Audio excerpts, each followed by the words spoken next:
An unstoppable force meets an immovable object. Dominant India versus clinical New Zealand. Firebrand India versus the very cool, chilled out New Zealand. Both teams unbeaten so far in this World Cup. You know what? Even the cool climbs of Dharamshala are feeling the heat. But it's all cool in the Cricbuzz live studio, courtesy our experts, Parthiv Patel and Zaheer Khan. And the last time India beat New Zealand in a World Cup, this man to my left was the man of the match, Centurion 2003. It's been 20 years, Zach. Here these two teams are at the top of the table. One of these two teams will remain unbeaten at the end of tonight. Will it be New Zealand? Will they keep their clinical show on? Or will India's juggernaut roll on? India at number 2. India are looking like the team to beat, Parthiv. But New Zealand have been a thorn in India's way. We often use the word bogey team for the Kiwis. There's something about them, isn't it? It is. I think, see, the way New Zealand has been playing, especially in ICC tournaments, they tend to, just get their game to a different level. And that's what, when we are talking about teams' performance, I think it's an ideal way to compare that team. The team's not about individuals. They always, rise up on big tournaments like this. And we've been seeing that they keep improving. We saw how they played in last ICC tournament. This is how we were talking about. So India has won only once in an ICC tournament since 1992 against New Zealand. So obviously a team to beat. But today, I think this won't be about winning and losing. Today, it's about getting that psychological edge over the other, because I feel that both these teams will be playing the semi-finals or finals. So today it will be about taking that psychological edge. Zach, cricket fans, us in the cricket media, always look for a certain angle to look at these games. Can this be referred to as a dress rehearsal for the finals? Two best teams in the World Cup so far. Well, I think when you're looking at those numbers, one thing for sure, India will be up for the challenge. Yeah. And the kind of form they've shown so far in the tournament, they will definitely fancy their chances right now. To get that psychological edge also, like how Parthiv was mentioning, because it's important. You will meet them at some stage. That's for sure, because these are the two teams who've been doing so well in this tournament. They've not lost a game. So today, let's start by seeing that one change in that points table, to say which team is the best team so far in this competition. Whoever is going to win is going to take that credit for sure for them. So that is one aspect. And as the table is consolidating, you know that New Zealand and India are going to be in that top 4. So now when we're going to meet them, that is something which we have to wait and see. Is it going to be the semi-finals or the finals? So it's still a long way for that. Right now, both the teams, as we have seen, New Zealand, known for their processes, known for their data analysis, known for their tactics. So they will be focusing on that. India, on the other hand, will be driven by whatever they've been doing, which has been dominating performances, just barring that first game, which was a tricky one against Australia. After that, they've looked very solid. They've been dominating this tournament. So they would want to stamp the authority on this New Zealand side, understand what kind of tactics they will be bringing on, which will give them that slight bit of dress rehearsal, as you rightly said it. Yes. Just that advantage of knowing when we're going to meet them again, how we can approach it is going to be the chat among the think tank of the Indian team. Yes, well, India have the flair, India have the fire, India are the blockbuster side. New Zealand have very quietly gone on to beat England, Netherlands, Bangladesh, Afghanistan. Parthiv, very quickly for you, when you see the journey of the two teams, who's had the better start? Who's the better? Forget about what's on the points table, but who's looked like the better side? See, I think India obviously is looking like a better side in terms of the way India has played and the kind of teams India have played. If you look at the first game of the tournament was against Australia, a tough side. India was in a tough situation, but India managed to make a comeback into the game. And India-Pakistan, that's a different story altogether. It's not about skill; it's about handling that pressure. And India has done that really well. India has actually just pushed other side aside, whether it is Afghanistan or Bangladesh. So and India has played again very, very dominant cricket. New Zealand has played consistent cricket. They probably, you can say that if it's a upper tier team, they've only beaten England, and then there are 3 teams which were not, we won't consider them as a candidate of, playing the semi-finals. But yeah, I think New Zealand is looking clinical, but I think India is looking dominant. And a collective sigh of relief across the country. India has won the toss and will be chasing for the fifth time in this World Cup. Clearly, as Rohit mentioned, at the toss due the factor. And it's time to cut to a one shot of Zaheer because he's going to smile when I tell him Shami is playing today. Shami and Surya are in for Hardik and Shardul. See, when you're hearing that, what you're liking about how they've gone about picking the side is they've shown flexibility. Yep. So they've recognized that fact that, okay, Shardul, 60 deliveries. It's okay when Hardik is there in the side because you can always fall back onto Hardik to finish that quota of 10 overs. And we've seen that in the tournament. So knowing that Hardik is not going to be part of the playing 11 today because of his ankle concern, you know that you will need 5 bowlers and the batter. So the batter is Surya Kumar Yadav. He's not going to contribute with the ball. In the top order, you've seen not many can contribute with full quota of overs. So you need 5 bowlers who are you going to be completely dependent on in this game to complete those 50 overs. And then the obvious choice is Shami. Looking at the conditions also in Dharamshala, we've seen the ball can move around a little bit. We've seen some reverse swing also in the tournament so far. So all those things are going for Indian team, showing that flexibility and saying, okay, for this game, we need Shami. It's a good side. We need that aggression in bowling. And most importantly, we need 50 overs from 5 bowlers. Mohammad Shami loves bowling in World Cups. When Bumrah wasn't around, Shami was the spearhead of the Indian attack. But the moment Bumrah came in, Shami unfortunately hasn't featured in a lot of these playing 11s. But that's his record in 2023. Parthiv, this man was knocking on the door. And the moment conditions were conducive or that one force change, he had to come in. So justice has been done in a sense. I mean, common sense has prevailed. No, I think more than that, more than common sense, India had decided to play the certain kind of combination and India was sticking to it. And every team does that. But here, when you were talking about conditions, they would have thought about Ashwin as well. With 5 left-handers in their side, slightly slower wicket. But as Zach mentioned, in Dharamshala, ball swings around. There's a bit of seam anyway. Even if it's a drier wicket, ball still does a bit. Yep. But I think Mohammad Shami was an obvious choice. And even his numbers, I mean, we don't go much into his numbers because the way he has been bowling in any format, he hits that length and he has that capability that everyone knows. And what this allows is India to attack in middle order also, especially with maybe the way Siraj has been bowling with new ball. We might just see that Shami will definitely bowl that new ball. So that we'll have to see whether this allows Siraj to bowl one change where with new ball he's been slightly erratic, so that allows him to settle as well. But yeah, I mean, India is sticking to those 5 bowlers. There was question initially about whether it's playing with 5 bowlers strategy is right or not, but that 5th bowler was Hardik Pandya. Here you have 5 total bowlers who can contribute with 10 overs. So I think that's such a right choice to do it. Yes. Well, just a quick one. New Zealand have gone unchanged. We'll get a confirmation of that in just a bit. But just alluding to, Parthiv alluded to Ashwin. 5 left-handers in that Kiwi lineup, starting up top, Devon Conway.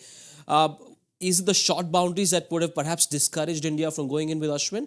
Or did they want some more firepower with Shami coming in? I think just the conditions. I don't think that call was based on more on the tactical side of how many left-handers New Zealand have, but more on the lines of what we want as a team. Yeah. And you need 30 overs of seam bowling. So you have to create that. At times when you have 30 overs of spin, and the wicket is not helping that much, or 2 batters are in, or someone is playing sweep shot very well. With this field restrictions, it's never easy for any spinner. So you don't want to be caught in that situation where you don't have any options. I think that is the thought process here.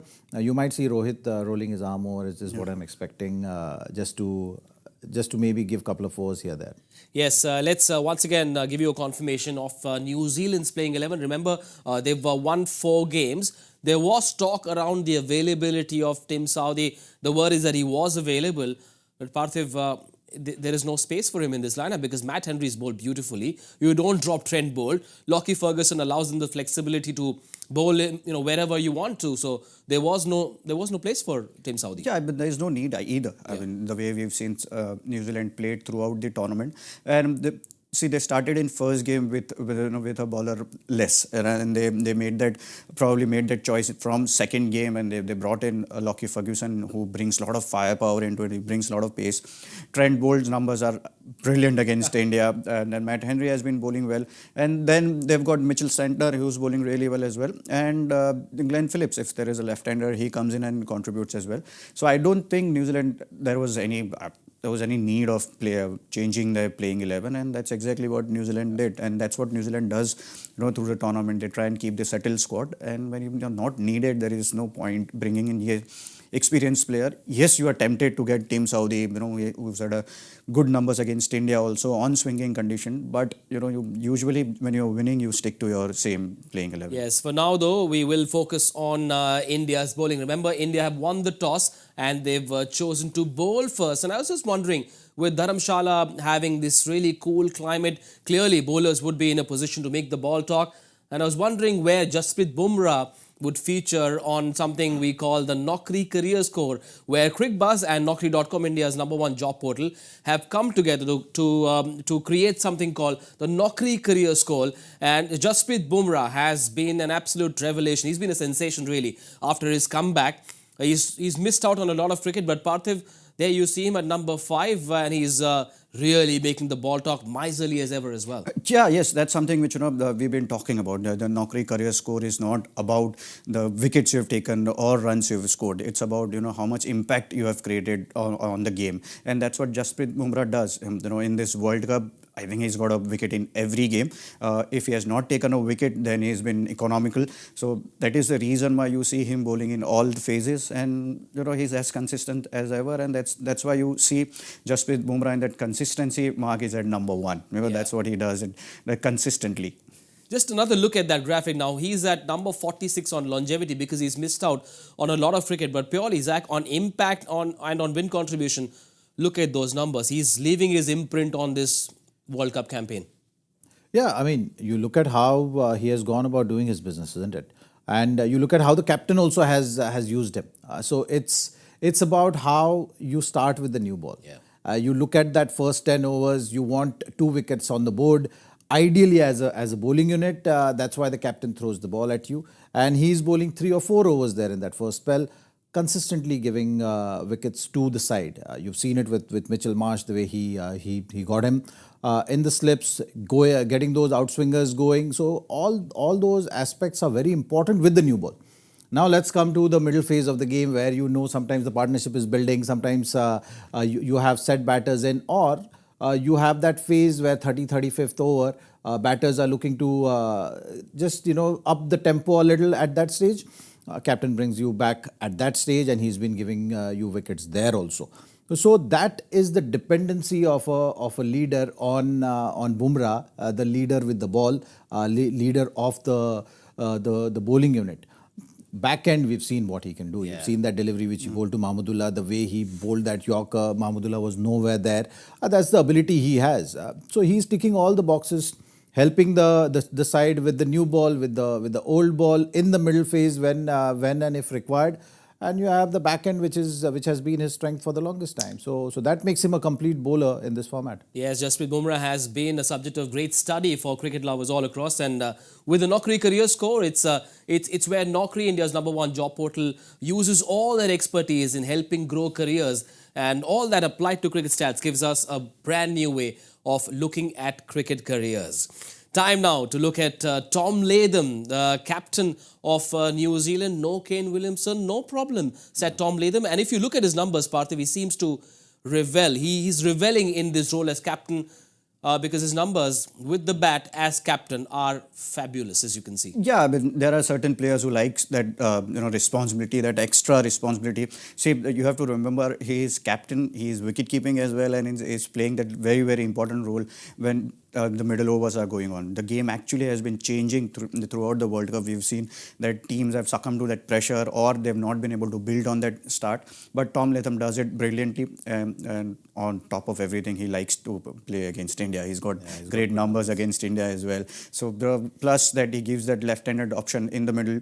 On Indian conditions, he's got a proper game. He sweeps really well. He reverse sweeps, so he becomes a dangerous player. And he's been captaining the side brilliantly. You know, that you want someone as calmer as Williamson, because the team is actually used to playing under certain captain, and then if something else comes up or someone who's more aggressive comes up, then it takes time for team to actually get used to that style of captaincy. But Tom Latham, has been been brilliant and carrying on what Ken Williamson has been doing for New Zealand. Team Latham is fine. Tom's leading the team in a way that most. I mean, Tom Latham is essentially a microcosm of every New Zealander. Very much away from the spotlight, very quietly goes on to do the job. Parthiv referred to his ability to play the sweep shot. Numbers suggest that he's at number 2 in that list of batters who've scored runs off the sweep shot, second after Scott Edwards. And today, against Kuldeep and Jadeja, Tom Latham's sweep hitting ability could be very, very crucial. Well, if New Zealand is batting first, and you've seen how New Zealand approaches the game, they will have some kind of plan. Now, what that plan is going to be something which will unfold as the game progresses. But when you're looking at Indian bowling lineup, how will you approach it to create a pressure on this bowling lineup is something which New Zealand batters will be thinking of. And to that answer, it's simple. With the new ball, who is going to be that one person who is going to put Bumrah under pressure? Because that we've not seen so far in the tournament. So whether New Zealand is taking that route, are they going to look at Bumrah and say, okay, fine, he's their main bowler, let's go after him? Is that one strategy which they're going to apply? We'll see that in the first 10 overs. Second part comes in the middle phase where we're going to see Kuldeep in action along with Ravindra Jadeja. Now, there are two ways of looking at it. If you've seen Rohit going to Bumrah as soon as the pressure is applied. So if we apply pressure on Ravindra Jadeja and Kuldeep, he will be forced to bring Bumrah back into bowling early. Now, is that the route which New Zealand team is going to take to put spinners under pressure and then get Bumrah early, which is going to open the back end? So these are the tactics which will be there on offer. Tim Latham for sure has got that sweep shot as a weapon against spinners. He's been very consistent in those middle phase with spinners bowling. He has all-round game. We've seen his good numbers against India. So those are the things going for the captain, and he's been very impressive captain. There is no doubt about it.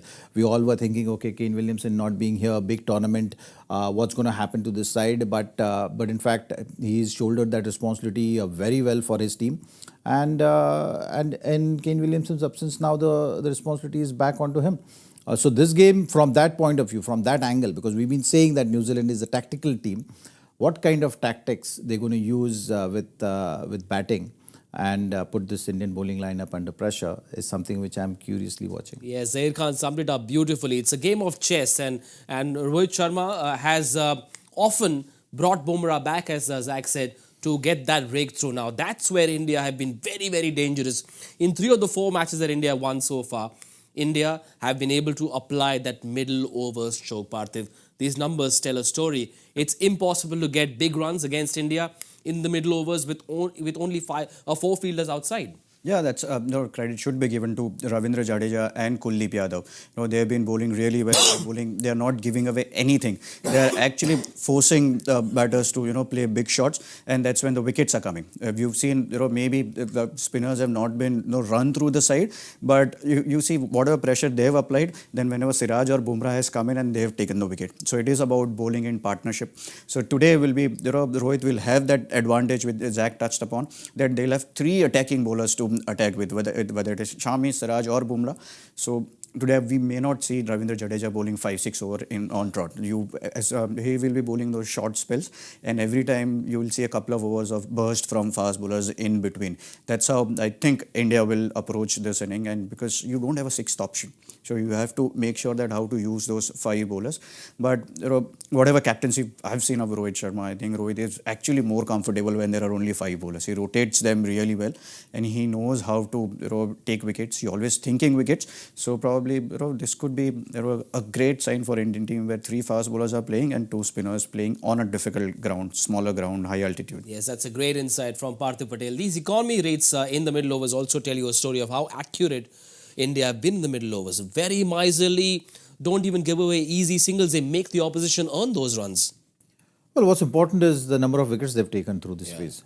And if you're taking wickets, that run rate will have the straight effect. you'll see those numbers very nicely there. If there are no wickets fallen, then the pressure is on to the bowlers, and then these numbers also go higher. So that is the approach which we've seen, which is the right approach to have in the middle phase. Yeah. You got to make the play. You can't be reactive. Yeah. I think what Indian team has been trying to achieve is being proactive in that middle phase, doing the right things, having the right approach, and the thinking in those phases of the game, be it with the bat or with the ball. And with the ball, these numbers are looking the way they are looking so impressive is because that consistency in wicket taking has helped them achieve these numbers. There is another man in that middle order. Glenn Phillips was showing the ability to also construct an innings. Glenn Phillips, known as more as a T20 batter, but in that game against Afghanistan, he showed the world that he's got more gears. Yeah, he has. I think New Zealand was in a bit of spot of bother where you needed someone to change his inning, change the way he has been playing. So usually his strike rate is more than 100, but here he was playing against quality spinners in a Chennai wicket where the singles was important, and that's exactly how he had built his inning. And he is an important player for them because if you get a good partnership, then you need a good finisher, which he is. And there are a lot of left-handers. We usually talk about right-handers, but in this team there are a lot of left-handers. So you want to throw in a right-hander in between. That's where Glenn Phillips comes into play, and he does everything. When if there are two left-handers batting, he'll come and bowl those off spins. He's taken wickets against top sides, and fielding, we know how he can fly. And he's another Kiwi, can fly really well, and if need be, he can do a job of wicketkeeper as well. So in terms of everything, he's that complete player that New Zealand's looking for. Yes, India have won the toss. In case you've just joined us, India winning the toss and choosing to bowl first. Now, we can't not talk about Mohammad Siraj when we have Zaheer Khan in the studio. He's not been economical. Somehow he's been able to give India breakthroughs against Pakistan as well. Abdullah Shafiq went after him in that first over. I think he had 3 boundaries. He's been expensive, but there's something about Siraj that he just keeps coming in, keeps running in and bowls his heart out. Are you okay with the fact that no one wants to leak runs, but is there something that he needs to change in his approach? Well, when you talk about Siraj and his strengths, what are his strengths? His strengths is running in hard, bowling long spells. That's something which we've seen. And we've been harping on the fact that in absence of Bumrah, he's made use of the opportunity brilliantly. He's been right at the top with the numbers, number of wicket which he has taken, the number of overs which he has bowled, and he has been there for the team all the way. Intensity is something which it goes hand in hand with Siraj. You'll always see him with that energy and enthusiasm on the field. I think what's happened with the Asia Cup finals, that spell, you bowl a spell which is resulting in a wicket in every second delivery, gets you in that mode. You're trying to expect that kind of spell all the time. Maybe shift a little bit from your process. And that's what has happened. That line is shifted little bit on the middle leg, and that has put him under pressure. It's only a result of being anxious to get wickets, or running after getting wickets rather than just focusing on that channel which was giving him wickets. The ball going away from there, odd ball coming back in. Constantly bowling at a high speed is what he looks to do. He's a skiddy kind of a bowler. So the process is something which he has to get back to. Now you've seen with the second spell he comes and then he's much more relaxed. Much better, yes. So that is the adjustment which he'll have to do now. The slight bit of adjustment. Someone needs to just have a conversation, maybe show him how he was approaching. Let him just go back into his own spells, and the thought process around that will help him just get on top of it. Siraj, the bowler, nothing is changed. Nothing can change in just a matter of 1 week or 2 weeks. The approach, maybe a slight bit of fine-tuning is required. Siraj, second change? How about Bumrah and Shami with the new ball? Maybe a couple of overs of spin in the first and then Siraj comes. Second change would be a bit too late. I feel that if you have 3 seamers like this, like Zach said, whenever he's bowling with new ball, he's been slightly inconsistent. But here, bowling one change can help him because the game's already there. You are actually playing the game then. Here, you're trying to set up a game. You are bowling second over. You want to create impact straight away. Here, if he's coming to bowl at maybe 40 for 2 or something, then he knows that there's lesser pressure. But then if there are no wickets fallen, he knows here I'll have to come and do my job, which is he has been doing. So that's something which might help him bowling one change and to get back to his process of thinking that if I'm bowling with older ball like this, I can bowl like this with newer ball as well. So I think this might just help him today. Bumrah clearly has been India's number one pace bowler. Siraj, where every time India played 2, Siraj is number 2. But is it Shami's turn to sort of change that equation a little bit and say, I want to be India's number 2? So is that the way you see this dynamic? Who's number 1, 2 and 3 for you? Well, in sport, there is no other way of knowing who is number 1, 2, 3. It's only by performances. Yeah. And I think when 3 bowlers are playing together, the performances are going to take care of the next match and the next match and the match after that. Yeah. So that's the approach, and that's how things happen in sport. So now both the bowlers are playing. It depends on if Shami is having a great day. If Shami takes a 4 for today, next game. yeah, then there is not even a discussion and debate, right? Yeah. So either all 3 of them will play, or you will maybe pick 2 out of the 3. Yeah. So that's how the things go. It's always about having that belief. It's about performance. So whoever is going to perform is going to be there and will cement the place in the playing 11 as we move along within the tournament also. How would you use Siraj today? I think if you look at how things have been happening around the bowling, you don't want to now give that message to Siraj that Shami is coming inside, now we're going to go with Shami with the new ball. I think they will still continue with Bumrah and Siraj.